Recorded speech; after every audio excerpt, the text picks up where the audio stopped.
Foreign Affairs and Foreign Trade, Honorable Minister of State, members of the Diplomatic Corps, members of the UN family, staff of the Ministry of Foreign Affairs, other invited guests. It's a pleasure and an opportunity for me to deliver these remarks on behalf of the United Nations.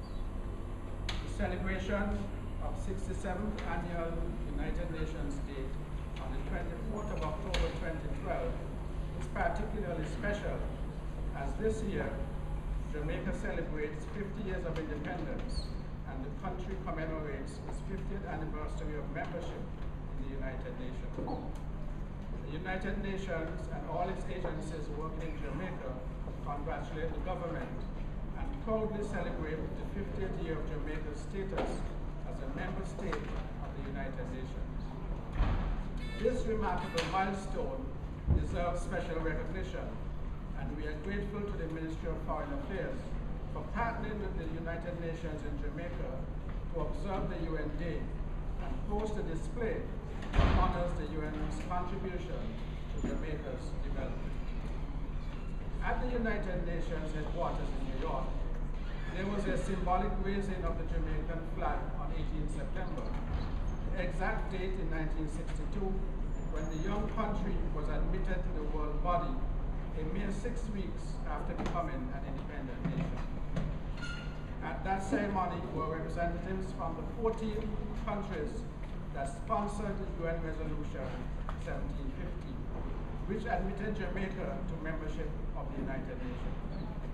These countries were Australia, Canada, the Democratic Socialist Republic of Sri Lanka, Cyprus, Ethiopia, Malaysia, Ghana, India, Nigeria, New Zealand, Sierra Leone, the United Republic of Tanzania, Pakistan, and the United Kingdom.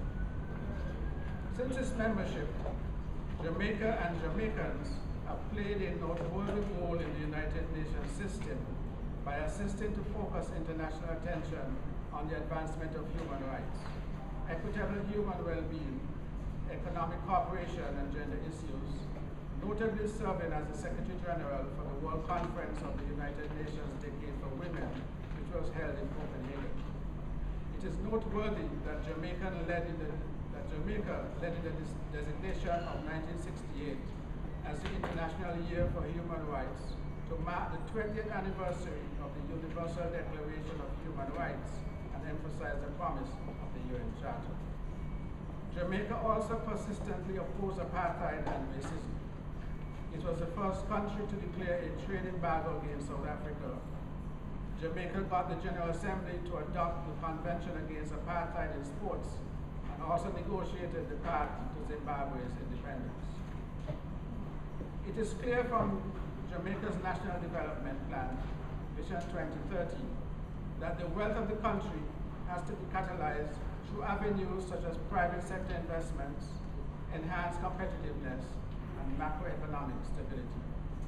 It has to be led by an equitable distribution of the fruits of growth to provide a better quality of life for all and ensure that all children are well nourished, have access to educational facilities and health services, and also grow up in a violence-free environment. As per national estimates, it is expected that Jamaica will achieve its Millennium Development Goals and meet targets for poverty reduction, infant and child nutrition, primary education, and access to safe drinking water. The government's 2009 analysis also shows that the poorest decile of the population account for 2.7% of national consumption, compared with 29% by the wealthiest 10%. It has also been observed that while Jamaican population living in poverty significantly decreased in 2007, it increased to 17.6% in 2010. The projected poverty rate for 2012 is 12.1%. Rural areas continue to have the largest proportion of poor people at nearly 23.2%. Even with an overall increase in the labor force in Jamaica, the youth unemployment rate at nearly 24% is nearly 3 times higher than adult unemployment.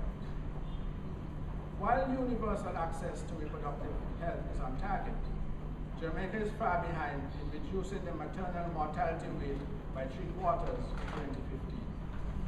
Gender disparity is obvious by grade 6 in primary schools, with boys being the majority of dropouts in the secondary level. Males continue to be underrepresented by a 2-to-1 ratio at the tertiary level.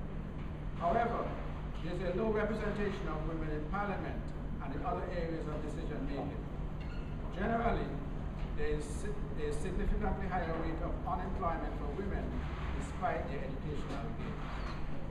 It is clear that equitable development is unachievable if women, who represent nearly 50% of the population, are excluded from the decision-making processes, are deprived from the full range of human freedoms, choices, and rights, and are subjected to unequal access to resources and services, which is further overlaid by physical violence against them. The incidence of sexual violence against women is an added worrisome burden. As UN Secretary General Ban Ki-moon said, there is one universal truth applicable to all countries, cultures, and communities. Violence against women is never acceptable, never excusable, never tolerable. Being a small island developing state, Jamaica is vulnerable to the adverse impact of climate change. The 5 sectors most vulnerable to the impacts of climate change identified by the Second National Communication of Jamaica, the United Nations Framework Convention on Climate Change, are agriculture, health, water, coastal communities, and tourism. The contribution of economic activities to carbon emissions is minimal, and the mitigation potential of Jamaica is inconsequential in influencing the global emissions. When we consider Jamaica's social, economic, and environmental vulnerabilities, resulting in part from low economic growth, the high debt and unemployment rates, it becomes clear that the driving force behind combating climate change in the country must come from adaptation activities led by efforts to reduce the vulnerabilities of the destitute and the most disadvantaged within the society. It is by building adaptive capacities and activities related to energy security, agriculture, forestry, etc., will also mitigate carbon emissions.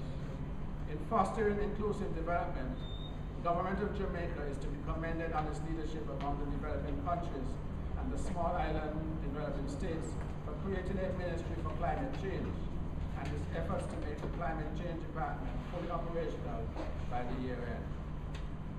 On 24th October, UN Day 2012, as Hurricane Sandy approached Jamaica's shores, the UN system in Jamaica assisted in preparing Jamaica to brace for the hurricane and was ready to help in managing the relief and recovery as was required. We remain committed to Jamaica's recovery efforts and are confident that Jamaica, with its drive, commitment, and ability to make demanding decisions, will overcome all challenges to make the promise of Vision 2030 a reality through constructive partnerships and bilateral cooperation, as well as multilateral cooperation. While joining the meritorious celebration of the 50th year of Jamaica's membership of the UN, the United Nations in Jamaica also takes the opportunity to commit continuous support to the government and people. We look forward to a continuously strengthened relationship as together we seek to fulfill our common mission of attaining equal opportunities for all, ensuring that no one is left behind, and meeting the visionary goal of making Jamaica an enviable place of choice to live, work, raise families,